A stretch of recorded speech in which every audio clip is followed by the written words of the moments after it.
So let me get this straight, guys. You're doing laundry right now off camera. Is that accurate?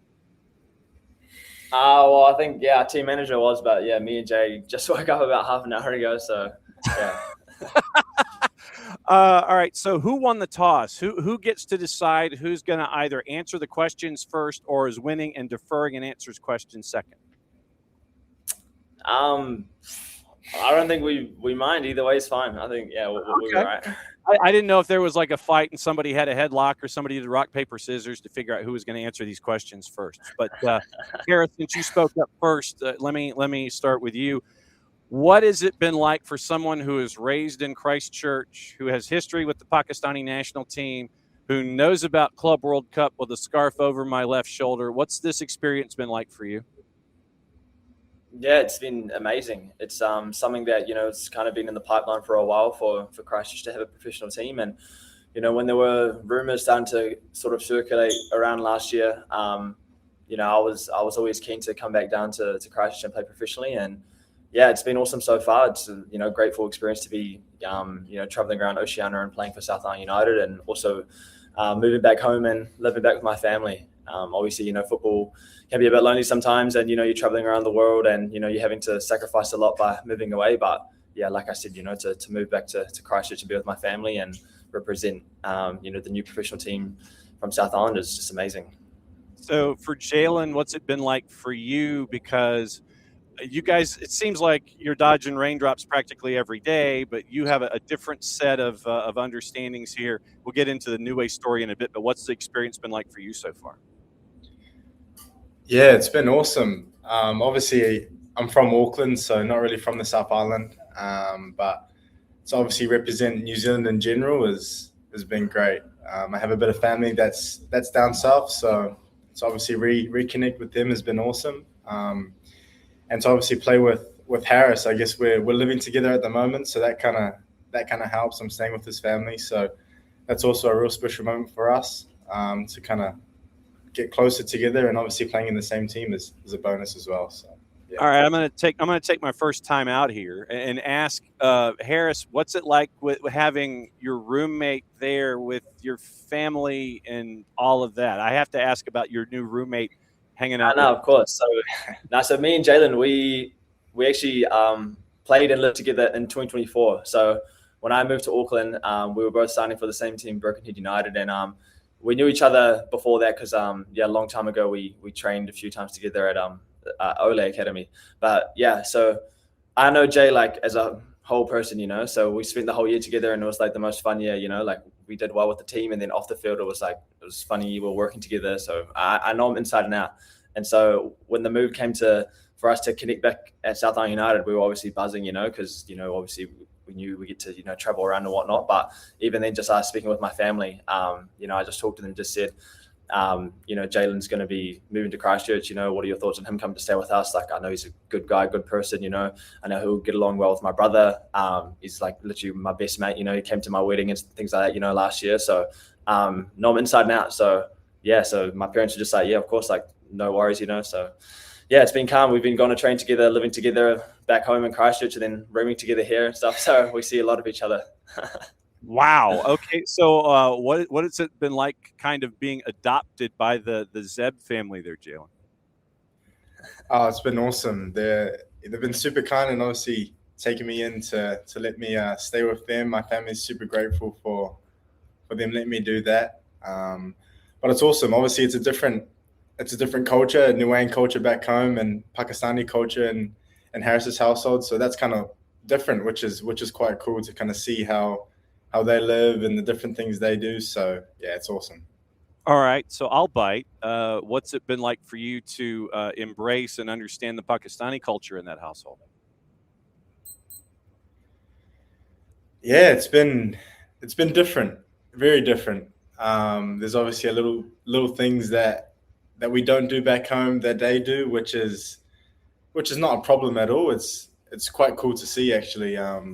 My mum was really into different kind of cultures and religions, and so it's awesome me being able to live with the Zeb family to kind of see how they live, which is great. I'd say the food one is probably a bit different to him though. So it's like, obviously when we're in Auckland, we're making food together, just normal, chicken, mince and whatnot, but then coming home to my mum, she's making like a lot of curries and different things like that, so just heaps of different little things like that. But that is not me calling you, by the way, during this. So when you guys are now a part of this with South Island United, Harris, do you feel like a role model? Do you feel like one of those explorers that has the pith helmet and the machete going through all of the forest and everything, being a bit of a trendsetter for others? Do you feel like a role model, Harris? Yeah, 100%. I think it's something that I've felt like I've kind of had to adopt it to this season. Still being only 24, turning 25 in a few months, it's something that I look around the group and we do have quite a young team. And for guys like myself and Christian Gray and things like that, we could say that we've got a bit more experience in terms of even playing in the islands, but playing in big games and for some big teams and things like that, So it's definitely something that, I'm trying to help the boys out with. And it's also a new experience for myself, just try and help the boys wherever I can and, make sure that, we can try to do as best as we can because there's a lot on the line with this new tournament. And yeah, it's definitely something that I'm embracing. And so what about for you, Jaylen? Obviously, coming from, having a Niue as a part of your family background, you're representing them in the triangle that's off to the east, if I'm getting my geography correct, and now you're a part of this, what's going on here. You're kind of having to juggle a couple of different ideas being a role model, true? Yeah, it's honestly a main one is probably my family. I got all younger siblings, so I got 2 sisters and a brother that all play football as well. So I'm kind of leading them on a path, I guess. So I definitely have that on my back, which I'm super grateful for. So obviously to try and lead them and to inspire them to someday become a professional footballer, but to also remind them that to keep that Niuean religion and nationality strong on your back, as it's a real small country, and so obviously have something like that is just awesome. And so, yeah, I guess as we continue to go into this pro league, I guess, yeah, hopefully inspire more younger kids, not only from New Zealand, but also from the island of Niue. So, Harris, let me ask you, when you're now a professional there at South Island United, and you represent Pakistan in international play, you're catching the growth of the game in a couple of different ways. What has it been like for you to see how it's growing in Oceania, how it's growing in the Asian footprint as well? You're catching the growth of the game in a couple of different ways. What's it like for you to see the game grow the way that it has? Yeah, no, of course. It's we've always known that Oceania is either a professional league and things like that, and we know there's a lot of potential. There's always been the top Oceania players from the Solomons and whatnot, coming over to New Zealand to play, but to now have like a whole professional league where foreign coaches are now coming to the other island teams and say other Aussies and New Zealand and other foreigners from around the world coming to those teams to come out is amazing. And it's what we needed in Oceania, we needed a professional league where we're getting more matches in and things like that, so yeah, it's amazing. And I think you can see the quality in some of the teams, we beat Vanuatu a few weeks ago, but that was a very tough game. And then even just, 2 days ago, we played the Solomons, and they arguably could have gone either way, and so you can see the qualities there in Oceania. It's just about obviously nurturing the talents that we have and obviously understanding the game a bit more and things like that. But yeah, I mean, it's amazing. And even back home, it's the same sort of thing in Pakistan where, I've gone and played there, and there's a lot of local guys with a heap of talent that have grown up playing on not even normal team, but I could honestly say they could come easily play New Zealand. So even for them, it's exciting. They're getting things, sort of started over there with the new Pakistan Super League. They've got Solano and, an ex-Premier League player as the gaffer. So working with him is amazing. And even he's been able to see, the local talent there. So definitely I feel like football's on the rise in Oceania, definitely with the new Pro League. And then, hopefully as well in Pakistan with the new Pakistan Super League, hopefully starting either this year or next. So yeah, definitely exciting things on the shore. Well, and Jaylen, full disclosure, one of the stories that we have kind of pursued here from the beginning is over with the Marshall Islands and how they are trying to establish their soccer federation, their national team, and they had their first ever round of friendlies this past spring and summer in Arkansas because of how the Marshallese are pocketed here in the United States. And to see what you're trying to do there to help out with Niue, it's really cool to see this kind of stuff continuing where countries aren't left behind. Where with Harrison, he's seeing what's going on with Pakistan from a national team perspective. Now you're getting that opportunity with Niue as they're trying to build too. So it's another way where you're seeing Oceania, Micronesia, all these different places there in the Pacific continue to grow. What's it been like from your perspective?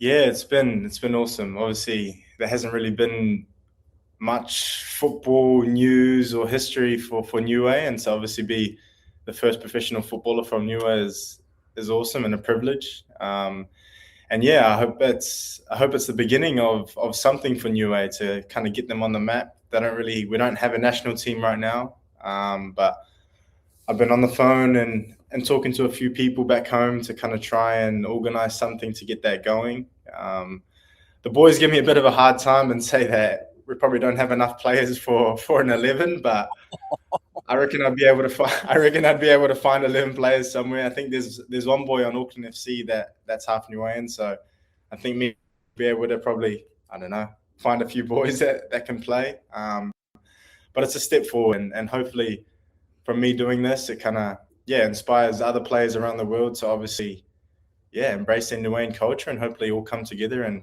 one day build a national team. So, Harris, when it comes to expectations with South Island United this year, what were yours personally, I guess, when it comes to your growth as a footballer, and then when it comes to the team itself? What were your expectations, and what are you hoping to accomplish by the end of this season there at South Island United? Yeah, definitely. So as expectation for the team, this is a whole new setup, like a new group, new coach and things like that. We didn't really have much of a preseason. We had, I think, maybe 3 weeks in total. So obviously the expectation with the group is obviously always there to win, but I think a realistic expectation that I had for our team would to be a top 3 finish. I think, that would be, what we think is achievable and realistic, with then obviously building in, to the league the next, the years after. For myself, obviously, like we talked about, adopting that sort of leadership role on the team is something that, was an expectation of mine, but then also playing as a winger is always to help with getting goals and getting assists and helping the team win. So that on a personal note, but definitely, also back from a team perspective, seeing, how everything's run, it's a new professional team, players haven't played professionally before, getting used to the pro environment, and just the whole club as a whole is literally brand new, so to go out and say straight away we want to win the first year with a 3-week preseason with a whole new team is, it's possible, but, realistically, I think a top 3 finish would be achievable. So then, Jaylen, when it comes to all of this, what have you learned about yourself as a footballer in this sprint that was a training camp, now coming into league play, doing something for the first time in a league that had not existed until then? What have you learned about yourself? Definitely a few things. I think the professional football life is obviously very different to what we've been used to. It was more of an amateur level of you train a couple times a week and you turn up on a Saturday and you play a game, where now we're in every single day and we've got set routines and set timings for different types of things. And so definitely learned a lot about myself of that professionalism, and that I guess once you're in that kind of situation, that your level raises to that. And obviously it's been awesome for me to be a part of this. And with all these games that are happening so quick, I'm surprised that my body is holding up this well. With playing a few back-to-back 90-minute games, it's tough, but obviously you get used to it. And with the heat, you adapt quickly. And with the different help of the staff and different things of recovery, it's obviously, it kind of helps with that kind of stuff. And obviously having Harris there as well has been good. We kind of help each other out and bounce off each other, which is awesome. And I would imagine, Harris, that your experience last year at the Club World Cup probably helps out with a little bit with that, with going from venue to venue and city to city and back to Chattanooga for practice with Auckland City and all this kind of stuff. What do you remember what your travel schedule was in the group stage last year? It's testing my memory there. Not exactly 100% sure, but I'd say this tournament definitely reminds me of last year when I played in the Oceania Champions League with Auckland City. We played in the Solomon Islands against the island teams, and that was, I think, a tournament over 2-3 weeks. And so we won that competition, which led us to the FIFA Intercontinental Cup later on in the year. But yeah, definitely playing in Oceania reminds me a lot of the Oceania Champions League, which I played in last year, which is playing in the heat, in the islands and things like that, So yeah, it's prepared me well. And also, like you said, the Club World Cup of just traveling everywhere, home for a couple of days, this, that, it's really on the go.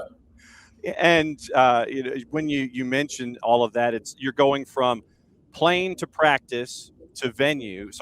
Plane to venue to practice to hotel to venue to play to hotel to airplane to practice facility. Am I close? You're close. Yeah. I understand that. I mean, we talked about being a role model. I mean, with the two of you talking to the guys that may not necessarily have that professional background, how do you keep them on that straight path to where, like Jaylen said, it's like he's still amazed his body's holding up the way that it is, but how do you keep them focused so they don't get that little injury, they don't lose focus, they don't lose that? What are those conversations like with you guys who played with those guys who haven't, so they don't get freaked out by this whole experience? I think definitely it's just setting an example. If there's a few of the senior players in the team, doing the warm downs, doing that extra bit, drinking their protein shakes and things like that, then that's obviously, the boys are going to follow. So I think for us, we've got a group that, is really gelled together, and we haven't had any issues with any professionalism and things like that, since we've been here. But yeah, definitely I think for us, it's just, leading by example. And the big one for us is when it comes to game days, I feel like it's a big mental battle because the games are so close to each other, is that there is going to be an element of fatigue, but we can't use that as an excuse. And that, to train your mind to get ready for another 90 minutes in another battle is definitely the main thing that I'd say that, even now, like, keep trying to enforce to the boys that we can't slip up. We need to keep locked in. We need to keep focused and things like that. That would be the main thing. But yeah, like I said, the boys have been, super good, super gelled together, super up for it, super receptive to the information that we're giving them. So yeah, it's been class. So, Jaylen, how much of this has been a surprise to you? How much of all of this, whether it is, quality of play with the other clubs, the aspects of starting something from scratch, what has surprised you the most that has been a pleasant surprise about this whole experience so far? Yeah, I think the traveling has been a big surprise. Obviously, I haven't really traveled as much as we have right now, and so that's been a big surprise. I thought it would be a lot more tough, to be honest. I was a bit skeptical on how. Don't jinx it, man. Don't jinx it.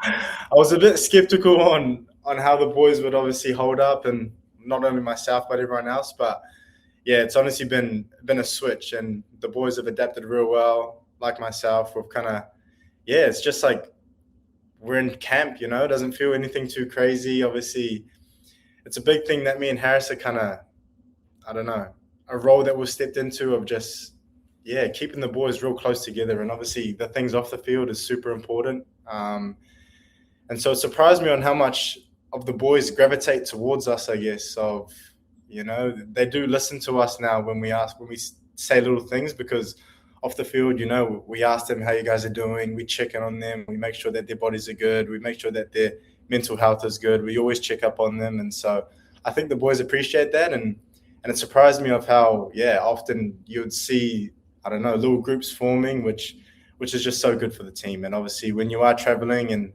these conditions, you do need to be together. And I guess, we've kind of stepped into that role, which has been awesome. So then, Harris, how much of the gaffer is in you and how much of you is in the gaffer? Oh, the gaffer. Good question. Good question. I saw Jordan go back like this. He's going to let you answer that one. Yeah. No. Obviously, let the gaffer do his thing. He's the big boss. He's running the show here. But I mean, just little things. Helping the boys out on a few things. Obviously, I have a quiet word and things like that. But never overstepping any sort of line and things like that. Because Jordan's mentioning how it's almost like you guys are, I don't know, assistant coaches or however you want to phrase it, the guides working everybody through this camp experience. I was just going to that's why I was asking that, because if the two of you are kind of like the guys that everybody leans to, then you might be that buffer to the gaffer, and then the gaffer might rub off on you. You might rub off on him. Those kinds of. That's why I was asking that question. Yeah, no, like it's it's normal. Like we're like super chill guys. Like we're taking a leadership role with the boys in terms of obviously, when it comes to game day, we're locking in, or any like little tips we can help the boys out, have a quiet word, keep them locked in. But, obviously off the pitch, me and Jay, you could probably say are some of the biggest jokers in the team, like we just cracking up playing table tennis with the guys and playing cards and getting the morale up and stuff and things like that, It's kind of just being there for the boys. And like I said, especially the younger ones that this environment, new to sort of these big games, and just helping out, where we can. But yeah, gaffer is the boss and we listen to the gaffer. Yeah, there's a big line there. Jaylen, who takes these games with your teammates the most serious? It doesn't matter what it is, could be cards, could be, ping pong, could be whatever. Who's the guy that takes these games the most serious when you guys are off the pitch? Oh, it's a tough one. We'd probably have to say, would either be David Niue or Ryan Foyt's, probably. Our star striker and star number 10. They get pretty butthurt, to be honest. Even just a little game of cards, and David be throwing the toys at the cot. So yeah, I've seen a bit of him. So it's definitely Davies up there, and with cards, Ryan's pretty salty as well. So I think those two need maybe need to pull them for a side for a little chat or something. But it's like throwing cards and toys. I'm like, wait a minute here. It's like they're that bent out of shape. They get that salty if the hand doesn't go their way. Yeah, they take it pretty serious, and obviously sometimes you can see it on the pitch, which is good. They're super competitive and they always want to win, which you can kind of. But sometimes we just kind of have to tell them to relax and take a joke, mate. It's only a game, but we get it. So it's like, yeah. All right, scouting report time. Next matchup's against PNG Hikari, right? Yeah. Okay, so scouting report. How much study hall have you guys had with this matchup coming up? I think tomorrow, your time. What's study hall been like getting ready for this one? Yeah, it's been good. We've obviously done some video on how they set up, and even from a personal standpoint, I played against Hikari last year in the Oceania Champions League final, so well aware of their threats and the players and things like that. And yeah, we know it's definitely going to be a tough game. I think they're actually the bottom of the league at the moment, and I think they've just got rid of their manager. But yeah, by no stretch, they're a really good team. They've actually been really unfortunate not to pick up more points, and they've got some definite threats on the wing and in the middle and things like that, So it's going to be a tough game, but yeah, it's going to be the last push for the boys. After that, we'll have a bit of a rest before the next camp, but yeah, looking forward to it, and yeah, it's going to be a really, really exciting game. Well, guys, I cannot thank you enough for doing this, rolling out of the rack and having somebody making sure that the laundry's done in cold colors, to make sure that it's not done in hot temps, so the things don't shrink when you're out there in the matchups.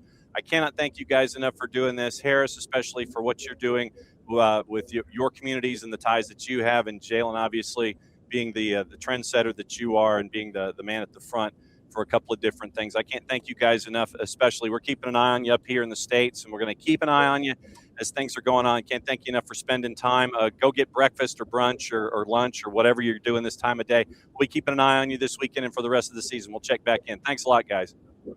Thank you. Perfect. Thank you so much.